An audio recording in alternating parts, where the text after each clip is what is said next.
Be me, Jeffrey, data analyst at some mid-sized marketing firm. Most days, I just sit there, poking at endless rows of numbers until they stop arguing with each other.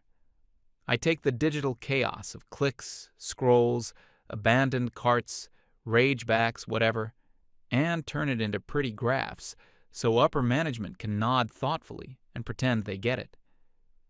Not exactly the stuff childhood dreams are made of, but it keeps the rent paid and nobody bothers me unless something breaks. My workspace is basically a cluster of desks where the data guys hibernate. We're the office cryptids, headphones on, caffeine in bloodstream, quietly churning out logic while everyone else tries to look busy. For a long time, the office ran like a weird little ecosystem. Every department had its role, everyone stayed in their lane, and as long as the charts looked green instead of red, the universe stayed calm. Then, sometime last fall, the company decided to promote Judy. Judy was in the SEO department, Search Engine Optimization. Before her promotion, she was just another face in the office. Pretty quiet, did her work. Nobody really paid her much attention. But getting that little bit of power, that senior SEO strategist title, seemed to flip a switch in her brain. Suddenly, she wasn't just managing keywords. She was managing the entire office's moral compass. It started small. I was in a meeting about a new client campaign. The project lead was going over the keyword strategy. He mentioned we needed to create a master keyword list to serve as the foundation. Judy cleared her throat. It was a loud, deliberate sound that made everyone stop talking. She said that the term master was problematic and that we should consider using more inclusive language, like primary or source list. The project lead, a guy who just wanted to get through his presentation, just blinked a few times. He kind of stammered and said, sure, primary list, got it. You could feel the air go out of the room. A few of us exchanged looks. We all knew what was happening. It was the beginning of something. From that point on, Judy became the office's self-appointed language police. Every internal email, every presentation slide, every Slack message was now subject to her scrutiny. She'd reply, all to a company announcement to point out a gender-coded phrase. She once cornered one of the junior graphic designers because he used a stock photo of a man to represent a user in a mock-up. Her argument was that it reinforced the subconscious bias that technology users are male by default. The kid was just trying to finish his task before the deadline. He looked completely bewildered. Most of us in the data department just put our heads down and tried to avoid her. Our work was mostly numbers and code, so it was harder for her to find fault with it. But she tried. She once suggested that our data visualization dashboards were using aggressively masculine color palettes, too many dark blues and grays. She thought we should incorporate more pastels to create a safer visual space. My boss, a straightforward guy who cared about clarity above all else, just told her that the colors were chosen for maximum contrast and readability, as per industry best practices. She didn't like that answer. She muttered something about patriarchal best practices and walked away. This went on for a couple of months. It was annoying, but manageable. Just another layer of corporate nonsense to deal with. We learned to just nod, agree to circle back on her suggestions, and then never speak of them again. But her ambition was growing. Simple corrections weren't enough. She wanted to enact systemic change. Her new target was the HR manager. He was a nice enough guy, but completely spineless. His main goal in life was to avoid any and all conflict. If someone complained, his solution was to give them whatever they wanted to make them go away. Judy must have sensed this weakness, like a shark smells blood in the water. She started having private consultations with him in his office. We'd see her walking in there with a stack of printouts, looking very serious. After these meetings, a new, weird email would usually go out to the entire company. First, it was a memo about being mindful of unconscious bias in conversations. Then, a guide on appropriate workplace humor, which basically banned any joke that wasn't about the weather. Each email felt like another brick in a wall being built around normal human interaction. The atmosphere in the office started to change. People became more cautious, more guarded. The easy banter around the coffee machine died down. Everyone was afraid of saying the wrong thing and getting a summons from HR. The men in the office, especially, started to walk on eggshells. We were the primary source of all the problems, according to Judy's worldview. Our way of speaking, our way of sitting, our way of thinking. It was all infected with something she called toxic masculinity. She never defined what it was exactly. It was just a vague, catch-all term for anything she didn't like. One afternoon, I was in the break room with Clark, our head sysadmin. Clark was a company institution. He'd been there for over 20 years. He was a grizzled, no-nonsense guy with a coffee mug that was probably older than me. He'd seen it all. He built the company's first server rack in what used to be a janitor's closet. Clark didn't care about corporate politics. He cared about uptime, bandwidth, and whether you'd tried turning it off and on again before calling him. We were just chatting about a recent network upgrade. Judy walked in to use the microwave. She stopped and just stared at Clark. He was sitting on a stool, one leg crossed over the other, just relaxing for a minute. She looked at him and said, "Could you be more mindful of how much space you're taking up? Some of us have to navigate this common area, too." Clark slowly looked down at his legs.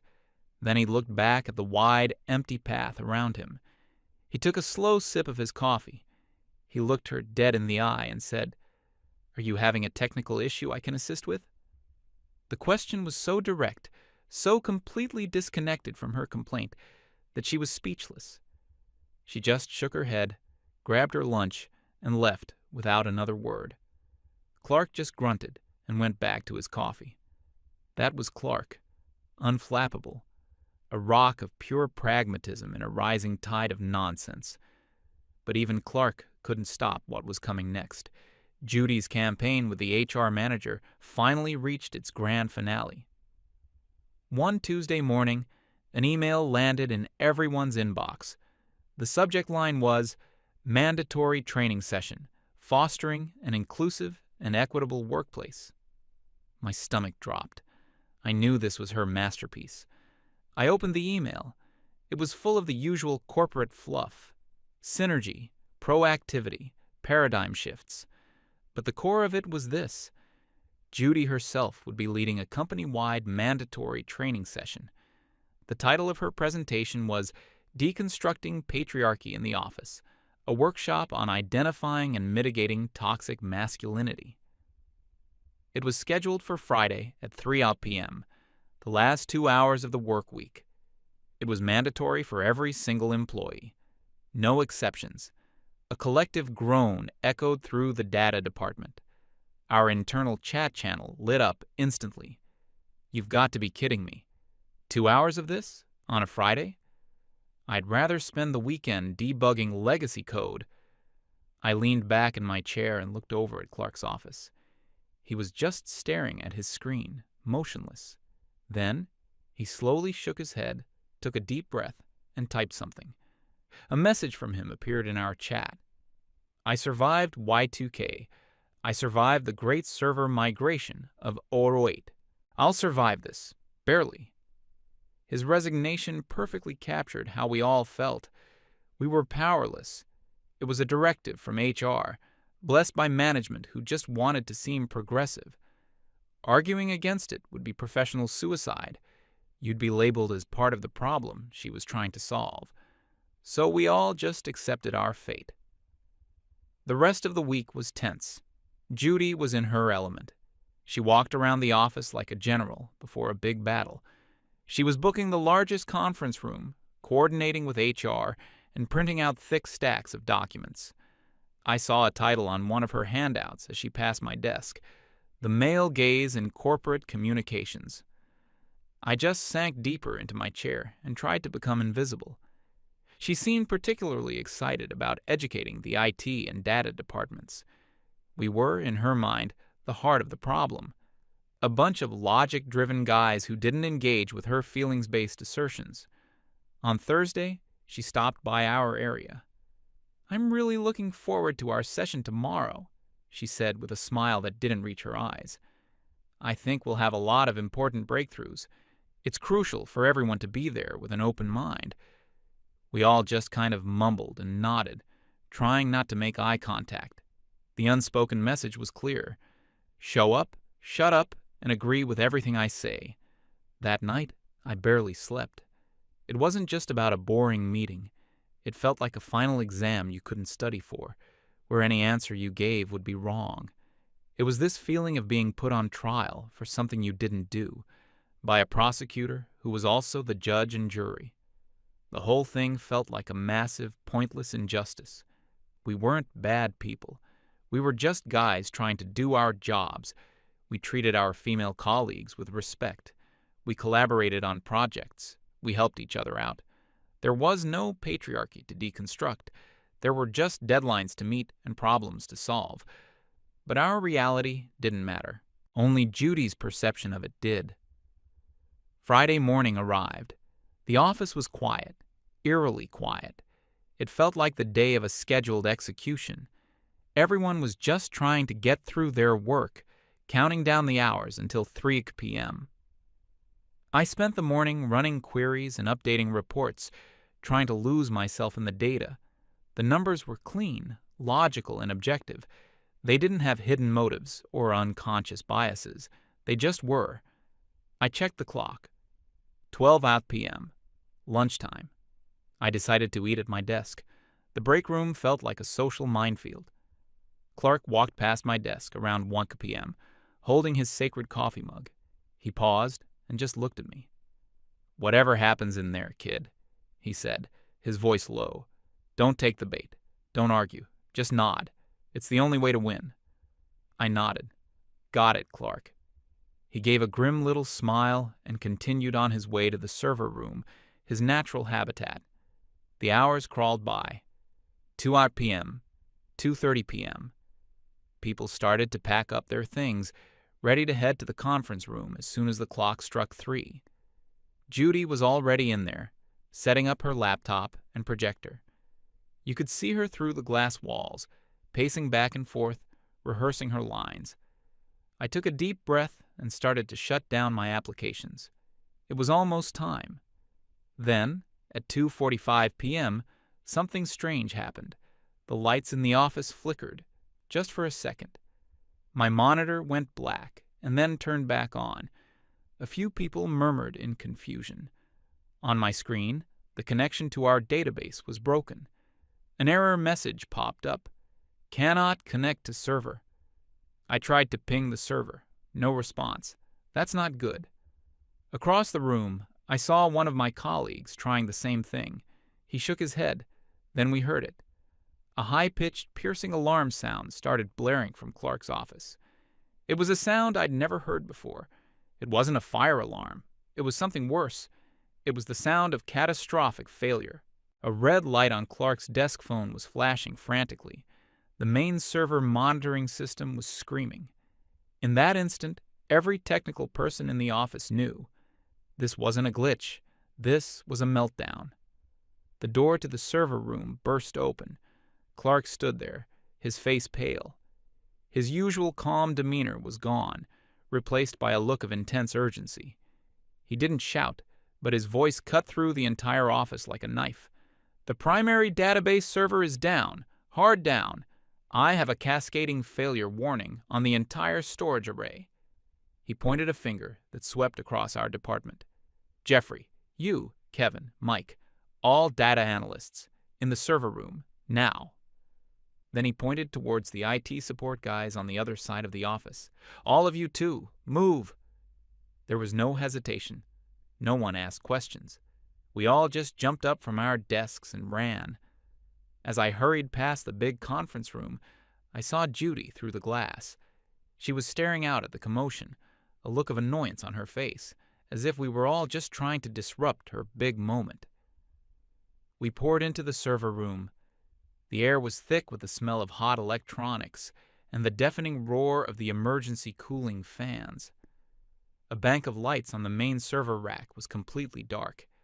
Another was flashing a terrifying pattern of amber and red. "It's the RAID controller," Clark said, already typing furiously at a terminal. "It's completely unresponsive. The whole array is offline."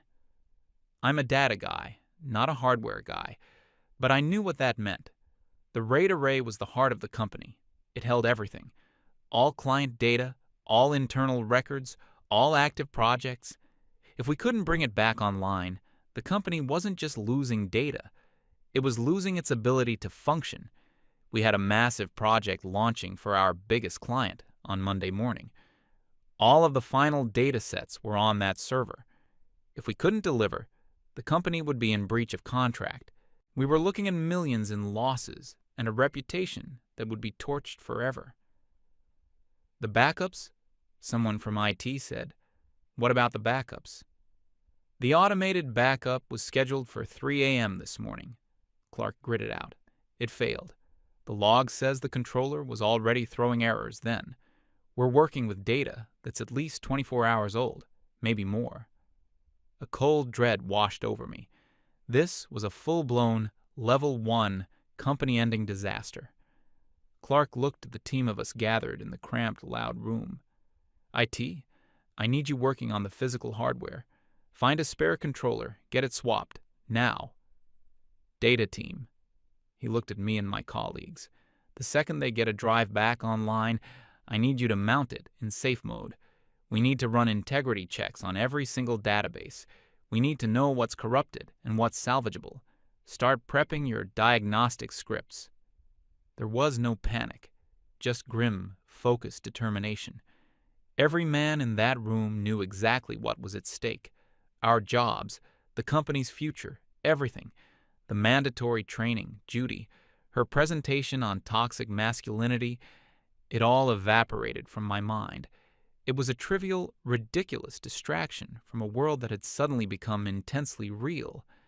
In the real world, there were no thought-terminating cliches or abstract theories. There were just broken machines and a very real, very urgent problem that needed to be solved by people who knew how. For the next 3 hours, that tiny, freezing server room was the center of our universe. The server room was a hive of controlled chaos. Clark was the conductor of this frantic orchestra. He was directing the IT guys as they carefully pulled the dead server from its rack, the heavy machine sliding out with a protesting squeal of metal on metal. The inside looked like a complex city of wires and circuit boards. They were working with tiny screws and delicate connectors, their brows furrowed in concentration. My team and I were huddled in a corner, laptops open, furiously writing and modifying scripts. Our job was to be ready for the moment the hardware team achieved a miracle. If they could get even one drive from the array to spin up, we'd have to be prepared to dive in and assess the damage to the data itself. We were building a triage plan for the company's digital soul. Every now and then, someone's phone would buzz with a message from a coworker outside.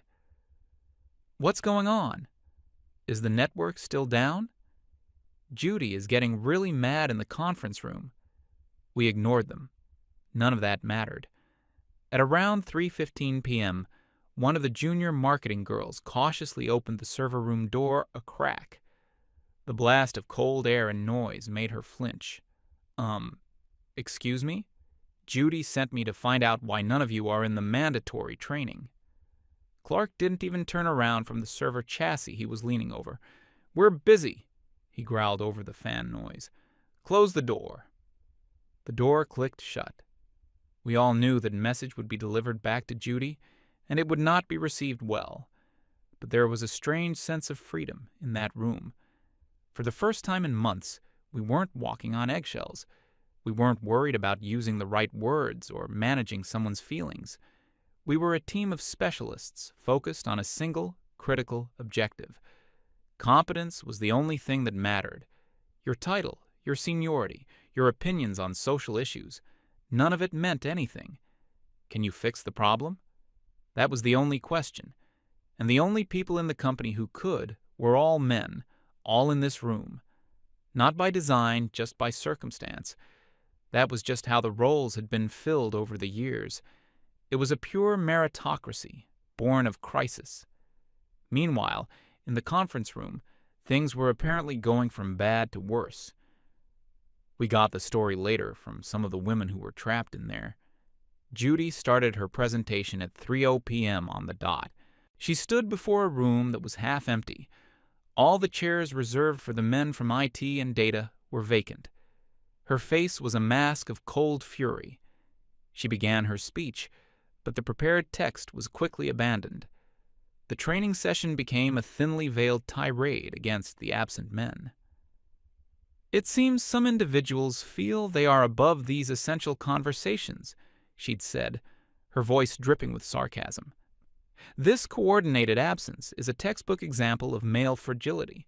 The refusal to engage with criticism is a hallmark of toxic masculinity. She projected a slide onto the screen. It was a cartoon of a man with his fingers in his ears. The caption read, "Willful ignorance." The few women in the audience were just staring at their laps, wishing they could be anywhere else. They knew something serious was happening outside. They could hear the alarms and see the frantic activity. But Judy was in her own world, a world where the most pressing issue was the validation of her theories. She spent the next hour dissecting every perceived slight she had ever experienced in the office, reframing them as evidence of a deep-seated systemic misogyny that only she was brave enough to confront. It was less of a training and more of a public therapy session with a captive audience. Back in the server room, we were making progress. The IT team had found a compatible RAID controller in a decommissioned server. It was older, but Clark thought it might work. After what felt like an eternity, they got it installed. "Okay," Clark announced, wiping sweat from his forehead despite the freezing temperature. "Powering up the array in diagnostic mode, cross your fingers." A series of clicks and whirs filled the room as the drives began to spin up, one by one. Green lights started appearing on the status panel. Hope. "Data team, you're up," Clark commanded. We connected our laptops. The server was visible on the network, but just barely. "Get in there. Find the client database. Check the primary tables. Go." My fingers flew across the keyboard. The connection was slow, unstable, but I got in. I ran the first and most important diagnostic script, a checksum verification on the main client data table. A progress bar crawled across my screen. 10%, 30%, 70%. It felt like my heart was beating in time with the blinking cursor. Then, the result came back. "Verification complete. No errors found." I couldn't believe it. I ran it again. Same result. "The main table is intact," I yelled over the fans. "The data is clean." A wave of relief washed through the room. It wasn't a total loss. We spent the next hour meticulously checking the rest of the critical systems. We found some corruption in secondary logs and internal reporting tables, but the core client data, the company's crown jewels, was safe. We could rebuild what was broken. The disaster was averted. It was just after 6 p.m. We were exhausted, mentally drained, but we had done it. Clark started the process of bringing the main systems back online. Slowly, stability returned. The network came back up. The phones started working properly again. We were standing there, a group of tired but triumphant guys, watching the status monitors all turn from red to a beautiful, solid green. That's when the server room door opened again. It was Judy. Her face was flushed with anger. Her training session had ended an hour ago to a room of empty chairs, as the women had slipped away one by one. She had been stewing, waiting for us. "So, this is where you've all been hiding," she said, her voice shaking with rage. "Decided to have a little boys' club meeting instead of participating in a mandatory company activity. I can't believe the audacity." We were all too tired to even respond. We just stared at her. She pointed a finger at Clark. "And you, Clark, as a senior employee, you should be setting an example. Instead, you led this little insurrection. This is the exact kind of toxic, exclusionary behavior I was talking about in my presentation." Before Clark could even form a reply, another person appeared in the doorway behind her. It was the CEO. He wasn't a tech guy, but he was smart enough to know when something was very wrong. He'd been getting frantic calls from the client account manager all afternoon. He looked past Judy at the bank of green lights on the server rack. He looked at our exhausted faces. A deep sigh of relief escaped him. "Clark," the CEO said, his voice filled with genuine gratitude. Are we okay?" "We're okay," Clark said, his voice hoarse. "Systems are stable. The client data is secure. We were about 5 minutes away from losing everything, but the team pulled it off." The CEO closed his eyes for a moment. He looked like a man who had just been pulled back from a cliff edge. He opened them and looked at all of us. "I don't know what to say. You guys are heroes. You just saved this company. Thank you. Thank you all." Then his gaze fell on Judy, who was standing there, fuming, completely oblivious to the gravity of the situation she had just walked into. The CEO's expression changed from relief to confusion. "Judy, what are you doing here?" She seized her moment. This was her chance to report our insubordination to the highest authority. "I'm here because not a single one of these men attended my mandatory diversity and inclusion training," she said, her voice filled with righteous indignation. "They deliberately ignored a company-wide directive.